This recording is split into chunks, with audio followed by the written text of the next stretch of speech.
5 years back మా హస్బెండ్కి accident అయింది.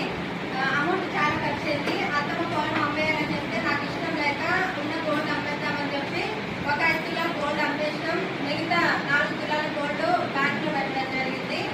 తర్వాత మళ్ళీ మా బాబుకు హార్ట్ దగ్గర సర్జరీ చేయించాం. దానికి కూడా అమౌంట్ బయట అప్పు తెచ్చినాం.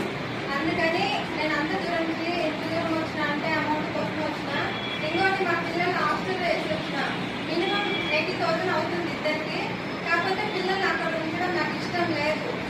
నా దగ్గర ఉంచుకోవాలి. పైసలు లేక నేను ఇంత దూరం వచ్చిన. అమౌంట్ నా దగ్గర ఉంటే మా పిల్లల్ని నా దగ్గర ఉంచుకొని మంచి స్కూల్లో చదివించుకొని నా ప్రేమ చూపిస్తాను, ఎడ్యుకేషన్ ఇస్తాను, రెండు ఇస్తాను.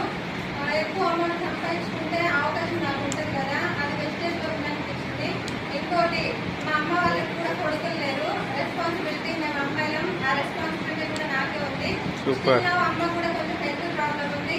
అయినా కూడా అమ్మ పనికి వెళ్తుంది అనమాట.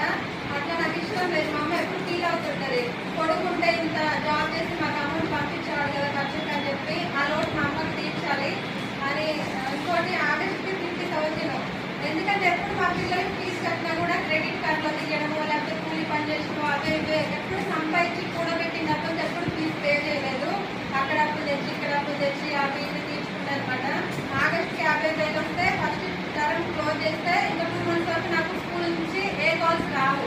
మా పిల్లల్ని నిల్చోబెట్టరు. ఇంకోటి స్కూల్లో పిల్లల్ని నిల్చోబెడితే బాధ ఉంటుంది కదా. నేను ఇంకా స్కూల్లో కూడా ఎప్పుడు చెప్తాను, పిల్లల్ని నిల్చోబెట్టద్దు, పెయిన్ మా పిల్లల్ని భరించొద్దు, ఎలా అయినా సరే నేను పే చేస్తాను చెప్పి. అందుకే ఆగస్ట్ 50,000 డిసెంబర్ 1 lakh తీసుకొని మా అమ్మ వాళ్ళ రెస్పాన్సిబిలిటీ, మా ఫ్యామిలీ రెస్పాన్సిబిలిటీ తీసుకోవాలని కోరుకుంటున్నాను. సూపర్.